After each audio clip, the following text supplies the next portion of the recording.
Assalamualaikum warahmatullahi wabarakatuh. Selamat pagi. Kami dari kelompok 3 akan mempresentasikan materi tentang struktur kepribadian pendekatan behavioristik menurut J.B. Watson. Berikut nama-nama anggota kelompok kami. Dila Nur Rahmah dengan NIM 071, Galuh Danduharko Wicaksono dengan NIM 064, Cindy Berlianawati dengan NIM 063, dan Zulfita Senja Aiwardani dengan NIM 099. Behavioristik.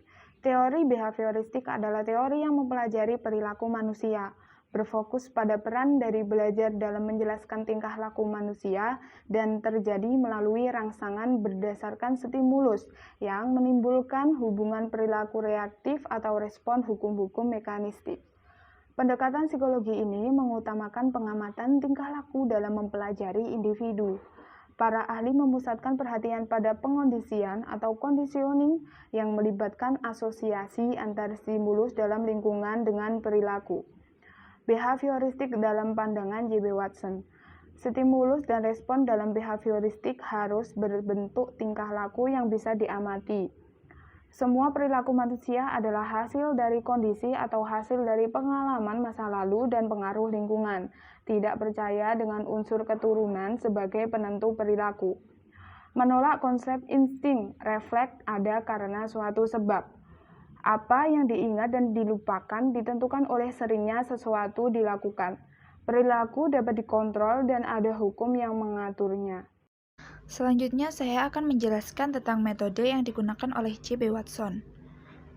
Dalam metode yang digunakan J.B. Watson mengambil gagasan dari Pavlov, sehingga dapat dikatakan aliran behaviorisme dari J.B. Watson merupakan turunan dari aliran behaviorisme dari Pavlov. Di samping itu, J.B. Watson beranggapan bahwa aliran behaviorisme merupakan ilmu sains yang bersanding dengan fisika, kimia, dan biologi, yang tentunya dalam pendekatannya haruslah menggunakan metode empiris, yang pada saat ini yaitu ada 4 yang digunakan oleh J.B. Watson, yaitu yang pertama observasi, yang kedua conditioning, yang ketiga testing, dan yang keempat yaitu verbal reports. Selanjutnya saya akan menjelaskan 4 metode empiris yang digunakan dalam pendekatan J.B. Watson. Yang pertama yaitu observasi atau pengamatan. Observasi diartikan sebagai kegiatan yang mengamati fenomena secara akurat, mencatat fenomena yang muncul dan mempertimbangkan hubungan antara aspek dalam fenomena tersebut. Jadi J.B. Watson akan mengamati sebuah fenomena dan kira-kira apa nih yang akan mempengaruhi dari hubungan antara aspek yang satu dengan aspek yang lain. Yang kedua yaitu conditioning. Conditioning merupakan usaha mengamati proses belajar berdasarkan stimulus dan reaksi yang diperoleh oleh suatu eksperimen. Dalam hal ini, J.B. Watson menggunakan eksperimen Little Albert yang awalnya menyukai tikus dan kemudian diberikan stimulus berupa suara keras dan berakhir dengan Little Albert yang takut terhadap tikus. Yang ketiga yaitu testing. Testing yaitu adalah merupakan usaha uji coba terhadap suatu kondisi untuk mendapatkan hasil yang diinginkan dalam proses eksperimen. Jadi, Little Albert ini kan awalnya tidak takut terhadap tikus, melainkan malah menyukai tikus. Pada testing ini,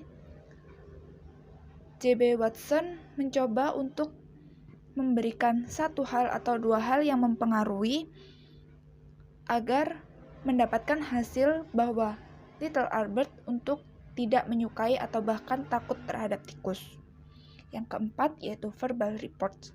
Verbal reports merupakan laporan uji coba maupun observasi yang berdasarkan fakta dan dapat dipertanggungjawabkan oleh peneliti maupun penulis baik secara lisan maupun tulisan.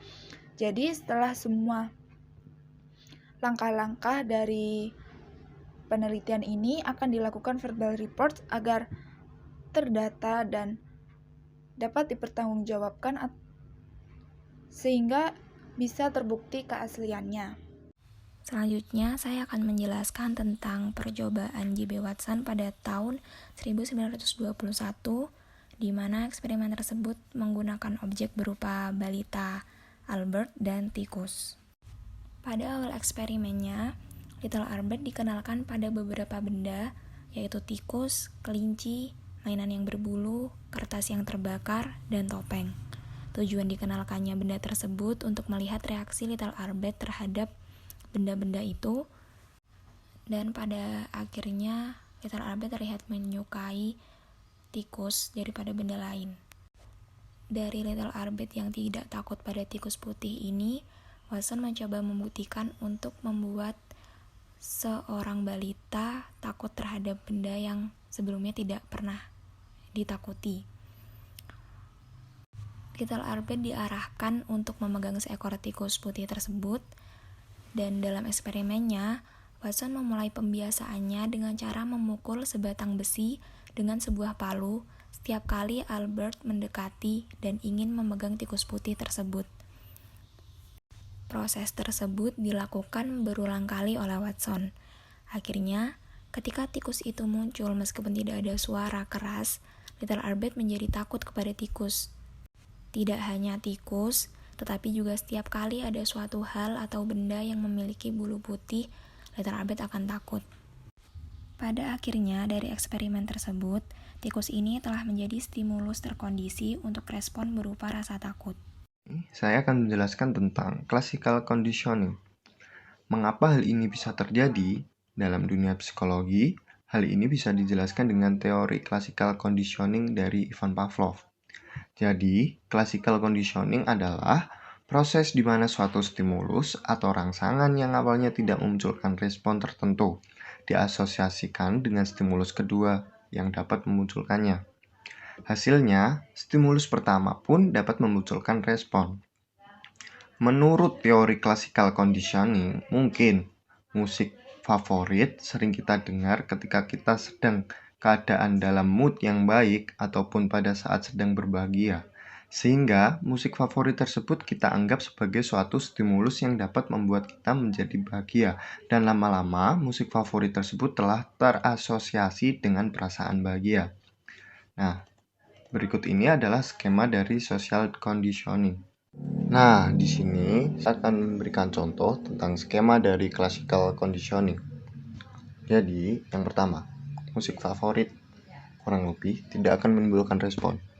Dan yang kedua, ada musik favorit ditambah mood yang baik akan menimbulkan perasaan yang bahagia. Dan yang terakhir, musik favorit kurang lebih akan menimbulkan perasaan bahagia. Seperti yang sudah saya jelaskan, suatu stimulus atau rangsangan yang awalnya tidak memunculkan respon tertentu diasosiasikan dengan stimulus kedua yang dapat memunculkan. Hasilnya, stimulus pertama pun dapat memunculkan respon. Baiklah, itu saja presentasi dari kelompok kami. Terima kasih.